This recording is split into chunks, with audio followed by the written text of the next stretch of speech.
일관성의 법칙을 아시나요? 책 설득의 심리학에 나온 심리학 법칙인데 어떤 결정을 하면 그 결정과 일관된 행동을 해야 한다는 심리적 압력을 느낀다는 거예요. 다이어트를 한다고 결정했다면 다이어트를 위한 행동을 하게 된다는 상식적인 이야기죠. 말을 한다는 것은 어떤 결정을 포함하고 있어요. 나 다이어트 할 거야 라는 말을 했다면 다이어트를 한다는 결정을 이미 했다는 뜻이죠. 이렇게 말은 결정으로 볼 수 있으니까 위에 말한 일관성의 법칙은 말하는 대로 행동하려 한다 라고도 볼 수 있는 거죠. 이에 따라 폭력적인 말을 한다면 폭력적인 행동을 하려 할 거고 교양 있는 말을 한다면 교양 있는 행동을 하려 할 거예요. 그렇다면 부자들의 말버릇을 따라한다면 자연스럽게 부자가 되는 행동을 하게 되겠죠. 오늘은 돈을 부르는 부자 되는 말버릇 3가지를 알아볼게요. 부자 되는 말버릇 첫 번째, 나를 존중하는 말을 한다. 영국 400대 부자로 선정된 켈리 델리 회장 켈리 최는 비시벅의 뚱뚱한 외모까지 자기 자신을 혐오하던 시절이 있었다고 해요. 그렇게 자신을 비하하다 보니까 남들이 칭찬을 해도 조롱으로 들리고 항상 화가 났다고 해요. 이런 자신의 생각에 문제를 느끼고 아침마다 거울을 보고 이렇게 말하기 시작했다고 해요. 켈리야, 나는 나 자신을 사랑해. 이후로 인생이 바뀌기 시작했다고 했어요. 습관적으로 이런 말을 하는 사람이 있어요. 내가 그러면 그렇지, 내가 잘 될 리가 없지. 이렇게 자신을 비하하는 습관이 있는 사람들이 있는데요. 일관성의 법칙에 따라 자신이 못났다고 말한다면 정말 못난 사람처럼 행동하게 될 거예요. 내가 못난 사람이라서 어차피 뭘 해도 안 될 테니까 점점 노력조차 안 하겠죠. 이러면 더 이상 삶이 발전이 없어지고 점점 진짜로 못난 사람이 되어가는 거죠. 그래서 자신을 비하하는 말을 절대로 쓰면 안 돼요. 자기 혐오를 겸손이라고 생각하면서 쓰는 사람도 있는데, 겸손은 자신이 모른다는 것을 알고 배우려고 하는 자세예요. 자기 비하는 못하니까 포기하는 부정의 느낌인 거고, 겸손은 못하니까 배우겠다는 긍정의 느낌이죠. 나는 나를 사랑하고 존중해, 나는 해낼 수 있는 사람이야 라고 나를 존중해주는 말을 의식적으로 해보세요. 이런 말을 하면서 자연스럽게 나를 존중하는 것이 무엇인지 생각하게 되고, 일관성의 법칙에 따라 점점 나를 존중하는 행동들을 하게 될 거예요. 자주 말할수록 더 강한 암시 효과로 더 많은 행동을 하게 되겠죠. 이렇게 자신을 존중하게 되면 좋은 일이 있으면 기쁘게 받아들일 거고, 나쁜 일이 있어도 스스로 격려하고 다시 시도해볼 수 있는 용기를 갖게 될 거예요. 내가 나를 존중하지 않으면서 누가 나를 존중하길 바랄 수 있겠어요.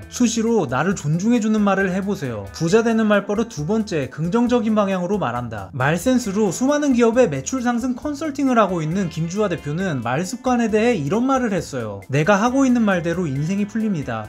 말에는 힘이 있고 말을 하면 내가 가장 먼저 들으니 내가 원하는 방향으로만 얘기하세요. 많은 사람들이 습관적으로 부정적인 말을 해요. 자영업 하시는 사장님들이 이런 말을 자주 하시죠. 불경기라 장사가 너무 안 돼. 이런 말은 사실 굉장히 무책임한 말이에요. 경기가 안 좋으니까 그냥 피해받을 수밖에 없다는 건데 자신은 아무것도 할 수 없다는 생각이 깔려 있어요. 부정적인 말들은 대부분 자신은 아무것도 못한다는 수동적인 뉘앙스를 담고 있죠. 경기와 상관없이 잘 되는 가게들이 정말 많아요. 사실 경기보다는 가게를 어떻게 운영하는지가 더 중요한 거죠. 요즘 불경기지만 배달 시장은 호황이니까 배달로 새로운 판로를 열겠어. 이런 식으로 긍정적인 방향으로 말을 해야 돼요. 긍정적인 방향으로 말을 하려면 일단 상황을 긍정적으로 만들 방법을 궁리하게 돼요. 그렇게 자연스럽게 문제를 해결하는 방향으로 말하고 행동해서 인생이 한 단계씩 발전해 나가는 거죠. 여기서 한 가지 주의해야 할 점이 있어요. 긍정적인 것과 낙천적인 것을 혼동하면 안 된다는 거예요. 불경기라 안 좋지만 곧 좋아지겠지. 이런 식의 낙천적인 말은 아무 대책도 없이 막연히 좋아질 거라고 생각하는 건데요. 낙천적인 자세의 문제는 부정적인 것과 똑같이 자신은 어떠한 노력도 안 하는 수동적인 자세라는 거죠. 막연한 좋은 생각은 당장 돈이 필요한데 복권을 사서 당첨될 거라며 기다리는 거나 다름이 없어요. 이것은 100% 운의 영역이기 때문에 한두 번 성공할 수는 있어도 계속해서 잘 될 수는 없는 거고, 그렇게 일이 안 풀리기 시작한다면 나는 안 될 사람이야 하는 부정적인 마인드가 생기게 하는 원인이 될 수도 있어요. 현실은 객관적으로 인지하되 그것이 잘 풀릴 수 있는 방향으로 나아가는 긍정적인 말을 해야 돼요. 긍정적인 방향으로 말하세요. 결국 원하는 바를 이룰 거예요. 부자 되는 말버릇 세 번째, 감사함을 표현한다. 재산 6억 달러에 미국인이 가장 존경하는 여성 중 한 명인 오프라 윈프리는 사생아로 태어나 9살 때 사촌 오빠에게 성폭행 당하고 그 뒤로도 마약에 빠져 불우한 어린 시절을 보냈었어요. 그런 그녀가 지금의 성공을 할 수 있었던 이유에 대해서 이렇게 말했어요. 감사의 길을 쓰면서 내 인생은 완전히 달라졌다.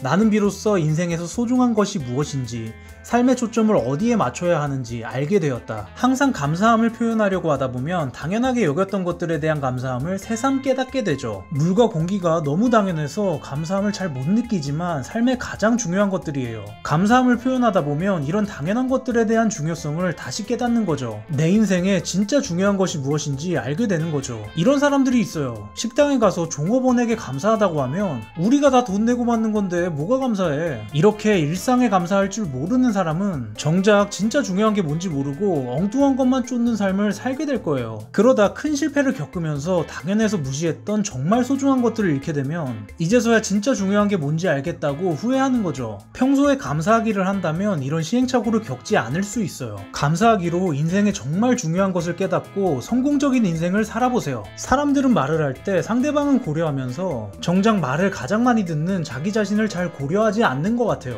이 세 가지 말버릇을 실천해서 그 누구보다 나 자신을 위한 말들을 자주 해줍시다. 오늘 얘기는 여기까지 할게요. 모두 100억 법시다.